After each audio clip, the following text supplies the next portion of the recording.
everyone. I am so glad that you're here with me today. I have the best story. It's better than a Disney movie because it's true, but it has superheroes and villains and everything in it, queens and kings. Well, God's people, you probably already know, in Bible times were called Jews or Jewish. Well, we've talked about some of the things that they would do. They would have festivals, they'd have sacrifices, things that they followed God's laws in the Old Testament.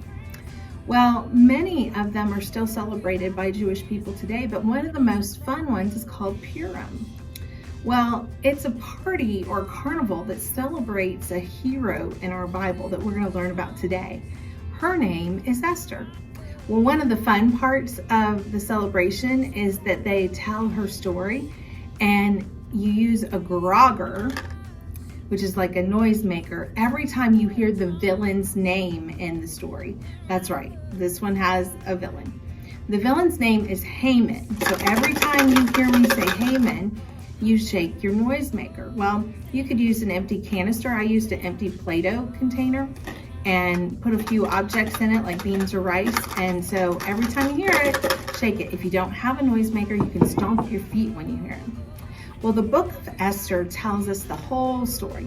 First, there was a king named Xerxes. Well, kings were very powerful back then, and everyone had to obey exactly what they said, or they'd be punished or even killed. Well, King Xerxes was married when we first begin the book, and he called his wife, Queen Vashti, one time to come to a group to show off in front of a group of friends he had. And she thought he was just being kind of silly, and she refused to come. King Xerxes was very mad, and he asked some of his officials what should be done to Queen Vashti. Well, they told him to take away her crown and tell her she could never come back to see him. And he did all of that. But when he stopped being so angry, he kind of missed her. And so the officials set out to find him another queen. They looked all over the land to find the most beautiful young ladies for the king. And they brought them to the palace to live for a year. Well, these ladies did not actually get to choose whether they wanted to come or not. They were basically captured, but they were treated well. They were taught for a year how to be a queen. They had servants and beautiful clothes and makeup and perfumes. And the king was going to choose one of them to be his queen. He really liked one particular girl. Her name was Esther. Now, Esther's mother and father had died when she was really little, and her cousin Mordecai had raised her, but he taught her to love God, and she was a Jewish person too. Well, King Xerxes fell in love with Esther and made her the queen. And he didn't know that she was Jewish, though. Her cousin Mordecai had told her not to tell anyone in the palace to begin with, because sometimes Jewish people were not treated very well there. Well, King Xerxes had a big feast and gave her the crown. And Mordecai, though, was near the king's palace one day when he heard two people talking about hurting King Xerxes. Mordecai tried to do the right thing, and he told Queen Esther what they had said. The king's officials were able to catch the two bad guys before they could do anything bad. Mordecai may have just saved King Xerxes' life, and King Xerxes didn't even know it had happened. Remember, King Xerxes had basically captured Esther and took her away from her home, but Mordecai and Esther still worked to help him. They did the right thing. Well, meanwhile, King Xerxes had promoted Haman. Did you remember to shake the noisemaker or stomp your feet when you heard it? Well, I might not, but we'll try. Haman was the second most important person in the nation after the king. Everyone bowed down to Haman because he was so important and listened to what he said. Well, almost everyone. Mordecai did not. He refused to bow down to anyone other than God. That's what we're told in the Bible. Well, Haman did not find this amusing. He kind of went crazy. He was so mad at Mordecai that he decided to teach him a lesson. Haman decided to kill all the Jews, not just Mordecai. This is why we call him the villain in the story. He didn't want to be blamed for it, though, so he made up an evil plan. And he tricked King Xerxes.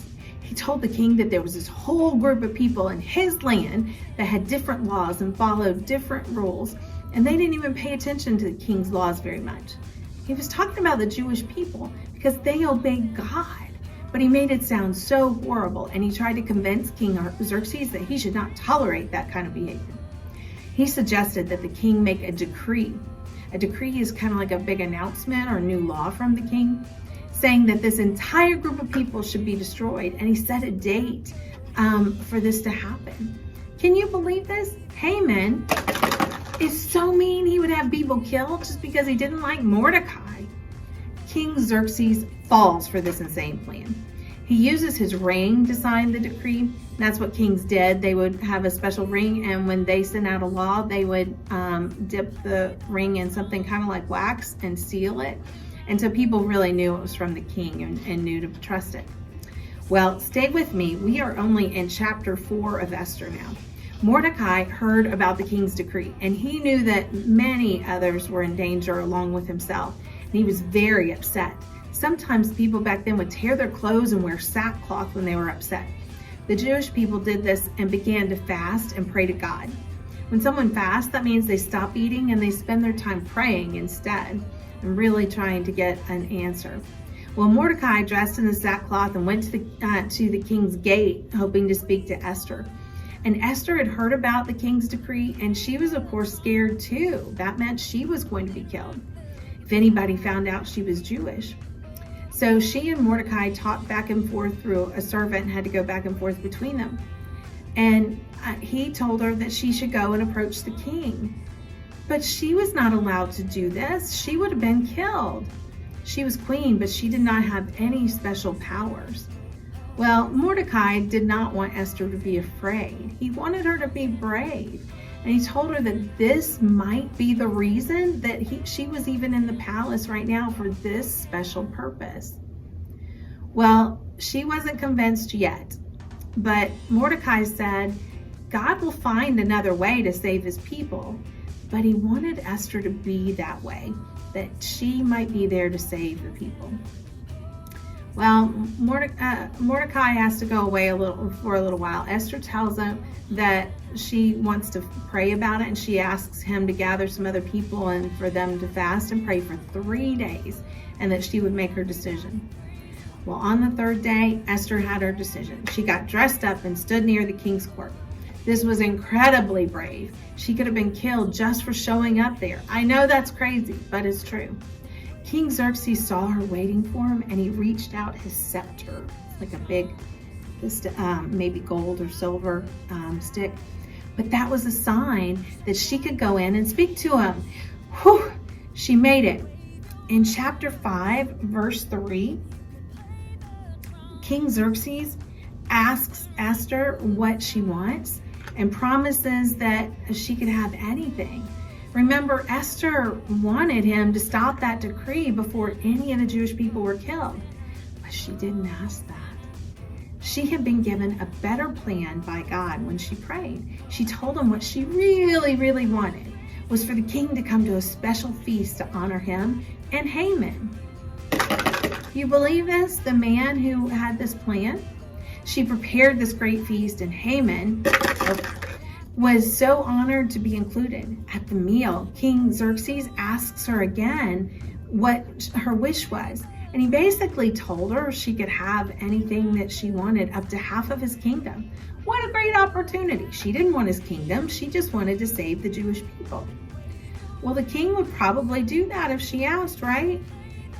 No, Esther didn't ask for it. She said that what she really, really, really wanted was for the king and Haman to come to another feast the next evening. What was she thinking? Well, Haman was so proud of himself because he was the only one invited to the special party for the 2nd night in a row. He knew he must be really important and special. He was in such a great mood as he left the palace, but he saw Mordecai and he just became consumed with anger. Just seeing Mordecai made him furious. He got home and he called over some friends, and he told his wife and friends how incredible the party was, bragging about how important he must be. But then he started talking about Mordecai, and he needed ideas on what to do with him. Well, his wife, Zeresh, made a great villain's wife. She came up with a crazy plan too. She told Haman to build gallows to have Mordecai hung and killed in front of everyone. This is awful. But Haman goes to bed planning this, to do this the next day. But that night in the palace, King Xerxes has trouble sleeping. Has that ever happened to you? He asked for a friend to come and read some from a special book. Does mom or dad ever read like a bedtime story to kind of help you get to sleep? Well, King Xerxes was a grown-up, but he needed this too. Well, people in the palace would write down special events and good deeds in this book for kings, and he hadn't read it in a while. I guess he had been busy. And so he asked someone to read just a little bit of it so he could get to sleep. Well, the person read about the story of how Mordecai had saved his life, read all the details about how he had overheard the two bad guys and told the queen. In Esther 6:3, we hear that King Xerxes asked what special honors were given to Mordecai for doing something so amazing. The servants didn't know that anything had been done. The next morning, Haman, not knowing any of this, comes to see the king and waited outside his courts. He was so excited about telling him this plan to kill Mordecai. But things did not go exactly as he planned. The king called him into the court and asked him to come up with this fantastic idea to honor someone very special. Well, Haman was such a prideful man. He was sure that the king wanted to honor him. And so he was thinking it was all going to be for him. He came up with a grand plan. He said to bring royal robes to this person and the crown and let him ride on the royal horse through the town and have somebody lead him and shouting out that this is the man the king wants to honor. This was Haman's dream. Well, this incredible dream turned into his worst nightmare. Because the king thought the plan was so great, he said, Haman, arrange all of this and honor Mordecai. Haman had to be the man to bring the robes and the crown and walk Mordecai through the city, announcing that Mordecai was the king, one that the king was honoring. I love it. God is the only perfect judge. He knew Haman's heart, and he found the perfect punishment for his plan so far. Well, Haman survived it, and he had Queen Esther's party to look forward to that evening. During the meal, the king asked Queen Esther again what she wished for, but this time Esther had a different answer. In Esther 7:3-10, we find out God's plan. Esther says to the king, if it pleases you, then I ask for my life and the lives of my people, because someone has planned to kill us. The king is horrified and says, who dares to do this? Queen answers, wicked Haman, and tells him all about this evil plan. The king has Haman carried away to the gallows, and that Haman had built for Mordecai. King Xerxes realized his mistake, and he put Mordecai in charge, and even gave him his signet ring so that Mordecai could issue a new decree, making sure that the Jewish people were safe. And that's the reason for the holiday. They celebrate this special occasion. This is Purim. But as the story spread about what had happened, more and more people believed in God. Isn't that a fantastic ending? Well, God protected Esther and Mordecai. They were faithful to him. They fasted and prayed to get God's answer to the problem, and God gave them the perfect plan. Many people came to know God, and this changed their lives as well. God has a way of doing that, turning evil plans into good. He does that every day, even now. So when you have a big problem, you just need to ask God for the answer. His way is always the best way. He loves us so much, and he wants the best for us. Sometimes we have to go through things that are really hard, and we naturally get scared like Esther did at first. But remember, she prayed and trusted just like our other heroes of the Bible did. We get to read about them so that our faith grows and strengthens.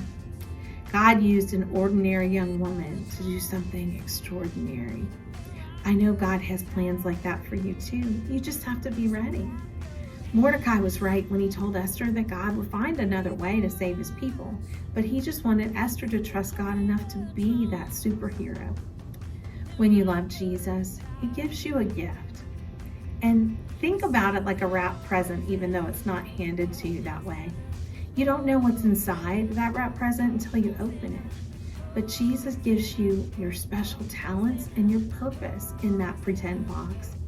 But we have to unwrap it.